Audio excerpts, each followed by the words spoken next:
Merhaba, Hayatın Işığı programına hoş geldiniz. Hayat bazen bize farklı imkanlar sunar.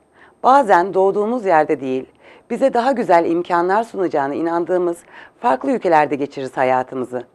Bugünkü konuğum Adit Bey de yaklaşık 5 yıldır ülkemizde yaşayan başarılı iş adamlarımızdan biri.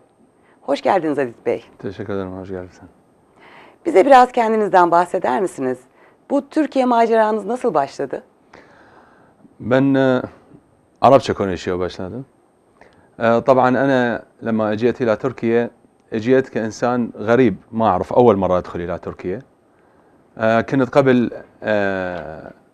أزور تركيا كزيارات سياحية يعني ما أزورها لا زيارات عمل ولا زيارة أنا أفكر أن أعيش في تركيا. بعدها شفت تركيا جميلة جدا طبعا كعيش للعائلة جميلة جدا كبلد أحسه إسلامي أوروبي بحداثة بتاريخ في معايشة جميلة جدا حسيت الشعب التركي يحب الشعوب الأخرى كثقافات متعددة يعني هو أصلا متعايش عليها لأنه كبلد سياحي وثقافات متعددة تجي يوميا يعني فحسيت أنه المعيشة راح تكون إلي أسهل من أن أكون عايش في بلد ثاني هذا السبب. Şimdi izleyicilerimiz merak edebilirler. Adit Bey neden Arapça konuşuyor? Esasında 5 senedir ülkemizde oldukça Türkçe'ye hakim. Fakat Adit Bey'in Arapça konuşmasının başka bir sebebi var. Ülkemiz adına faydalı olacağına inandığı. O yüzden siz açıklamak ister misiniz? Neden Arapça? لأنه نريد الشعب العربي يفهم اللي أدا أقوله يعني ككلام أقوله وقناة الترك بزنس قناة تركية بس موجهة أيضا للبزنس مان للناس اللي تعمل في الاستثمارات في التجارة حتى يعرفون اللي أتحدث به يعني يفهموني يعني. Peki Türkiye'ye yapmış olduğunuz yatırımlarınızdan biraz bahsedebilir misiniz bize? طبيعي.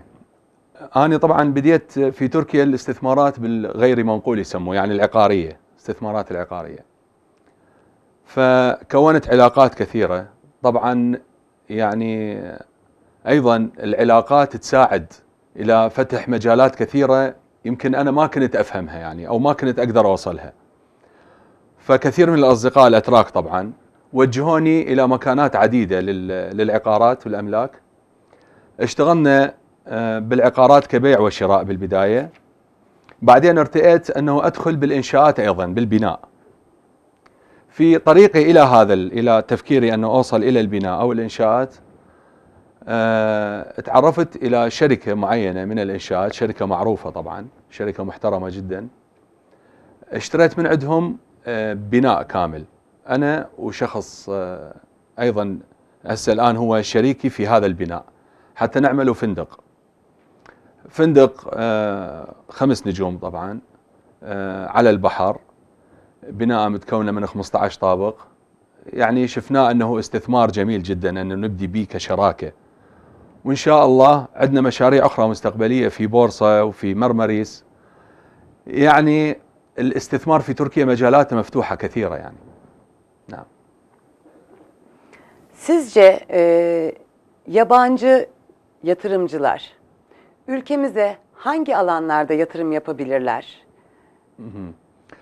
طبعا في تركيا مجالات كثيرة للاستثمار مجالاتها مو كثيرة يعني واسعة لأنه أولا إذا نجي على مجال الصناعة الاستثمارات الصناعية تركيا من الدول الأولى 20 في العالم يعني من الدول 20 الصناعية في العالم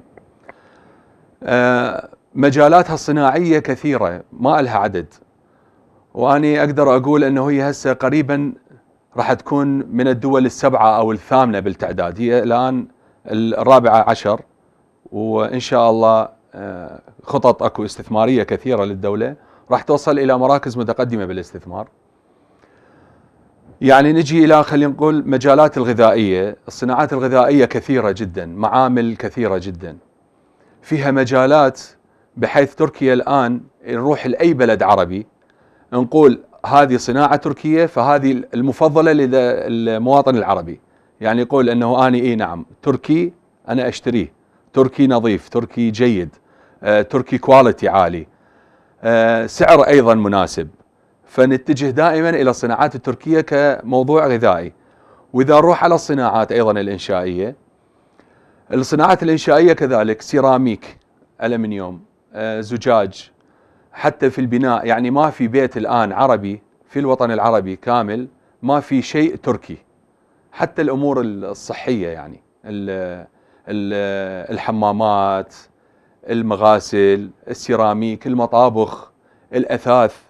يعني إذا ردنا سنتكلم على الصناعات التركية وتصديرها للخارج، والوطن العربي شنو اللي يستقبله وشنو اللي دا يستعمله كتركي، ما في بيت عربي ما في شيء تركي.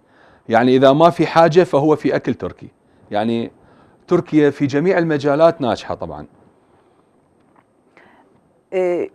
Ülkemizin yabancı yatırımcılara sunmuş olduğu bir takım avantajlar var. Bunlar hakkında bizi biraz bilgilendirebilir misiniz?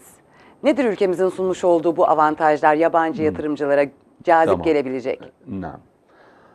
طبعا تركيا فاتحة، تعرفين أنت مثل ما قلنا مجالات الاستثمار واسعة. يعني مع الأتراك أصحاب معامل وناس معروفين بالنظافة في العمل، صدق بالتعامل، تجهيز حقيقي، كواليتي عالي. أيضا فتحت مجالات للعرب والأجانب أنه يأتون إلى تركيا للاستثمارات الخارجية. يعطوهم تسهيلات كثيرة طبعا. أولا أنا اليوم أريد أسوي معمل في أي مكان في تركيا، أقول أنا مثلا أريد أعمل معمل ألبسة، معمل سيراميك، معمل غذائي. يعطوني أرض مجانية كمستثمر أجنبي، ويساعدوني أيضا بالمعلومات. يعطوني خبير أنه في المعامل كذا كذا كذا، إذا أنت تريد تصنع فلان شيء ففي عندك فلان موضوع وفلان موضوع وفلان موضوع يساعدك. هاي وحدة. ثاني موضوع اللي هم يقدموا لنا كتسهيلات كعرب وأجانب، الضرائب أيضا إنها مخفضة. يعني أنتم تسموه الكادافي. هاي الضرائب مخفضة، يساعدونا أيضا حتى للتصدير. أنا مثلا كعراقي عندي معمل هنا ألبسة أريد أصدر للعراق، أيضا يساعدوني كمستثمر وكمصدر. يعني من الجهتين هم يساعدون الاستثمارات، من الجهتين موجودة. وأيضا عندكم الاستثمارات السياحية. طبعا كثير من العرب أنا هسه يعني أشوفهم يجون يفتح شركات سياحية.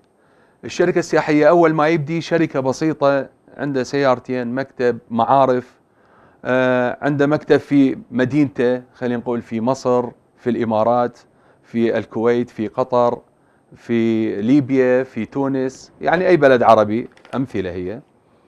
يفتح مكتب هناك ومكتب هنا، يصير بيناتهم تواصل. بعد سنة تشوفين هذا المكتب نجح، صار شركة كبيرة، فتح مجالات كثيرة للسياحة. لأن أيضا تركيا بها مجالات سياحية كثيرة. يعني هي خلينا نقول 80 محافظة، فيها كل محافظة 10 مواقع سياحية تاريخية، تراثية، حداثة، مياه طبيعية، ترمال. يعني هذا اللي يجون كمعالجة مثلا، يجون من الدول إلى بورصة وغير بورصة. يعني مجالاتها أيضا السياحية مفتوحة كثيرة. فتشوفين المستثمر يجي يبدي بشيء بسيط، وبعدين يصير عنده نجاحات عالية جدا بحيث يشار إليه بالبنان أنه هذا الرجل نجح، سوى شركة، كبرها، صار عنده شغل. يعني حقيقة هذا موضوع، يعني خلينا نقول التور سكشن، هذا موضوع السياحة. في مواضيع أيضا كثيرة، يعني موضوع الجامعات. يعني اليوم العربي لما يجي يسكن في تركيا ما يفكر أنه كيف الجامعة، وين يحط ابنه، وين يداوم، ايش راح يعمل. مدارس مفتوحة للعرب والأجانب، حكومية وأهلية، جامعات مفتوحة حكومية وأهلية. يريد هذا الرجل الأجنبي يريد جامعات إنجليزية، يروح إلى جامعة إنجليزية. يريد مدارس إنجليزية تدرس جنب اللغة التركية، مثلا إنجليزي، إسباني، فرنسي. كل المجالات مفتوحة بالنسبة للدراسة. يعني الحياة مبسطة سهلة. وأيضا اللي لمسته أنا في الشعب التركي حبه للوطن. يعني الشعب التركي يحب تركيا. يعني في شيء صار مثلا هسه الاقتصاد التركي لما الليرة نزلت مقابل الدولار ما حسينا صار فرق. نروح للأسواق نفس السعر. أنا قبل 5 سنين موجود الليرة كانت 1.85، اليوم الليرة 5.40، بس نفس نشتري الصمون هو نفس السعر، الأسواق نفس السعر، العقار نفس السعر. هذا موضوع مهم. احنا الشقة قبل 5 سنين مثلا ب100,000 ليرة، اليوم بعد 5 سنين الشقة ب100,000 ليرة. إذا الاقتصاد التركي الداخلي قوي. هذا كله تأثيرات خارجية، يعني تأثير خارجي على سعر صرف الليرة، بس كمواطن تركي مرتاح ونفس الأسعار، ما في شيء تغير يعني. Adit Bey, program öncesinde sizinle sohbet ederken benim bir şey dikkatimi çekti. İki firmanız var. Birisi Varco, diğeri Apples. Evet. Apples'ın 3 elma amblemi var ve bunun anlamını çok güzel açıkladınız siz. Bu sizin vizyonunuzu belli ediyor. Bu benim çok hoşuma gitti. Bunu izleyicilerimizle de paylaşabilir misiniz? تمام. بو أبلز، اسم أبلز كشركة حقيقة أنا استخرجته من 3 متغيرات غيرت العالم. 3 تفاحات غيرت العالم. التفاحة الأولى هي تفاحة سيدنا آدم، والتفاحة الثانية تفاحة نيوتن لما اكتشف الجاذبية، والتفاحة الثالثة هي تفاحة أبل، تكنولوجيا التليفون وتكنولوجيا الكمبيوتر. حقيقة هاي ال3 تفاحات لما شفتها، 3 تفاحات هي 3 متغيرات جذرية طبعا للمستقبل. فارتئيت انه اسمي شركتي انا أبلز، واللوجو يكون 3 تفاحات حتى انا اباشر بالتفاحة الرابعة، يعني دوردنجي ألما. Çok güzel. يعني ان شاء الله التفاحة الرابعة من عندي تطلع ان شاء الله. يعني ايضا احنا نحاول طبعا كثير امور نحاول ان نسويها، كثير افكار احاول ان تمام. استخرجها من الشركة، وان شاء الله يعني نطلع بشيء ان شاء الله للتفاحة الرابعة.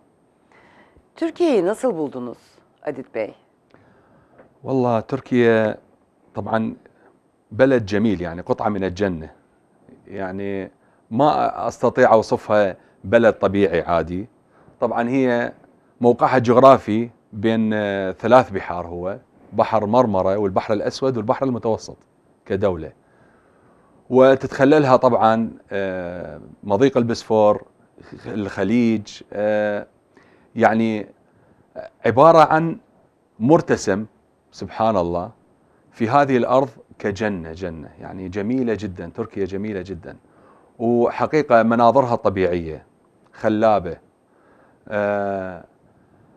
أرضها الطبيعية، الخضار، الأشجار، الشلالات، البحيرات، يعني ما أطيق أوصفها حقيقة. يعني ما يطلع من عندي كلام إنه كيف أوصف جمال تركيا. أيضا أنا شفت تركيا حقيقة المعيشة فيها تحسين إنه أنت في أمان، في قانون يحميك، في قانون يعني ما يفرق بين عربي أجنبي تركي، ما يفرق نهائيا، يعني قانون ثابت للجميع. كل ما تحترم القانون كل ما القانون يحترمك ويحميك. هذا شيء حقيقة موجود في البلدان، بس بهذه الطريقة ما أعتقد موجود. يعني حسينا أنه إحنا، يعني أنا كعائلة ساكن هنا، كعائلة أنا حاسس بأمان، مرتاح. أي شيء أسويه وكأني أنا في بلدي.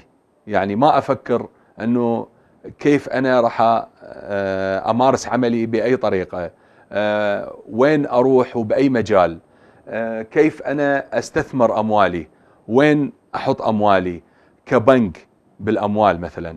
أبدا ما أفكر، لأنه أحس أنه أنا في بلدي ومحمي من القانون. يعني أكثر من هذا الإنسان وين يريد يعني يعيش؟ أكيد يعني مرتاح. تركيا جميلة جدا. Peki yabancı bir yatırımcı olarak Türkiye ekonomisini nasıl değerlendiriyorsunuz? يعني سؤال جيد هذا. طبعا تركيا كاقتصاد هو قوي، يعني ما يختلف عليه اثنين نهائيا. مثل ما قلنا قبل هو بلد صناعي كبير بين الدول 20 بالعالم. أيضا اللي ينظر إلى تركيا، تركيا من السباقة بكل شيء. يعني قبل فترة عملوا هذا التونيل اللي تحت البحر، هذا يعني منجز من منجزات تركيا ويشار إليه بالبنان أيضا. ودول كثيرة شافت هذا الموضوع هو كبير بالنسبة إلى تركيا وبأيدي تركيا. هاي يعني أحد التقدم في التكنولوجيا بالبناء، هذا شيء. الشيء الثاني الجسر اللي عملوه، الجسر اللي هو أكبر جسر بالعالم، هذا الجسر أيضا أيادي تركيا وأيضا يشار إليه بالبنان. والآن آخر شيء طلع لنا أكبر مطار بالعالم، يعني مطار اسطنبول الجديد، هذا المطار أيضا بأيادي تركيا وبإدارة تركيا. واللي يمكن الناس ما تعرفه، هو مطار أيضا من الطاقة النظيفة، يعني حتى السيارات اللي في داخله هي سيارات على البطارية. يعني شيء جميل أنه ننظر في 3 أمور. أنا عايش في بلد عمل 3 أشياء وأنا موجود بها، يعني افتتاحها كان على إيدي. وأيضا أنا يعني كثير أنتظر موضوع القناة الثانية، قناة اسطنبول الثانية، اللي هي أيضا راح تكون افتتاحها إن شاء الله أكون أنا موجود وأعيش لحظة افتتاحها. يعني شيء جميل أنه تنفتح قناة ثانية في اسطنبول، وشيء يعني منجز عظيم راح يصير. يعني تركيا اقتصادها نظل نقول اقتصاد قوي وطالع إلى أعلى المستويات. أيضا التكنولوجيا في تركيا تنمو مع التنمية الصناعية وتنمو مع أيضا التنمية الإنشائية، لأنه تركيا اليوم إحنا لما نمشي بشوارع تركيا نلاحظ أكو مشاريع كثيرة سكنية. اليوم إحنا نشوف أرض فارغة، بعد شهرين إحنا نشوف بناء. يعني دائما هذه التكنولوجيا أكيد هذا التسارع ينتج تقدم بالتكنولوجيا، مساعدة التكنولوجيا للبناء نشوف هذا التقدم سريع أيضا. يعني تقدم متوازي، تكنولوجيا مع صناعة مع بناء. هذا الشيء أيضا احنا نشوفه في تركيا شيء جميل جدا، ورح يساعد أيضا تركيا بالمستقبل أنه تكون من الدول المتقدمة بالعالم. نعم. Peki son olarak Türkiye hakkındaki görüşleriniz nelerdir? Arap ülkeleriyle Türkiye arasında görmüş olduğunuz farklar nelerdir size göre? طبعا البلدان العربية كليتها لها تاريخ عميق وتراث أيضا عميق ومتجذر بالمجتمعات العربية. في أي بلد أنت تروحين عربي هو عنده تقاليده وعنده تراثه وتاريخه، يعني هو متمسك بالتقاليد والتراث والتاريخ العربي القديم. في كل بلد تروحين عربي، في كل بيت هو متمسك بتاريخه وبتراثه. فدائما الشعب العربي ينظر دائما أنه العالم الآخر ماذا يوجد، يريد دائما يستكشف، فيروح إلى ثقافات أخرى، يتعرف إلى ثقافات أخرى. احنا حتى بيناتنا احنا كعرب نروح بين بلد إلى بلد حتى نتعرف إلى ثقافات. أنا عراقي أروح للبنان أشوف ثقافات اللبنانيين كيف، من لبنان أروح أنا لمصر أشوف المصريين شنو ثقافاتهم. وأيضا نوجد فرق بالثقافات، ولكن عندنا متغيرات بسيطة. ولكن العربي اليوم إذا يروح يتجه إلى أوروبا مثلا، أوروبا في أي بلد في أوروبا عدا تركيا بلد أيضا بلد إلى تاريخه وإلى تراثه وإلى ثقافته كمجتمع، بس إلى ثقافته الثابتة، ثقافة المجتمع الأوروبي. من تجين إلى العرب لهم همينة الثقافة الثابتة، ثقافة المجتمع العربي. بس لما يجي إلى تركيا راح يشوف المجتمع هذا في متغيرات كثيرة، ثقافات متغيرة. يعني اليوم أنا في تركيا أسمع الأذان، وأيضا أروح للجانب خلينا نقول إحنا في أوروبا الجانب الأوروبي، أشوف الحداثة الأوروبية، أشوف ناس أوروبيين وأسمع الله أكبر بنفس الوقت. إذن ثقافات متغيرة، بس أنا أطيق كعربي أعيش ثقافتي الإسلامية العربية وأعيش أيضا الثقافة الأوروبية. يعني أحصل على كل شيء في سفرة واحدة، أحصل على ثقافات متغيرة ومتعددة. يعني حقيقة جميل أني اليوم أتمشى في بلد أوروبي 100% وأسمع أذان للصلاة، يعني شيء جميل. Adit Bey, programımızın sonuna geldik. Sizi ağırlamaktan dolayı çok çok mutluyum. Programıma ve ülkemize tekrar hoş geldiniz. Teşekkür ederim. Çok teşekkür ediyorum katıldığınız için. Ben teşekkür ederim. Bu haftaki programımızın sonuna geldik. Bir dahaki programda tekrar görüşmek üzere. Işıkla kalın. Hoşça kalın.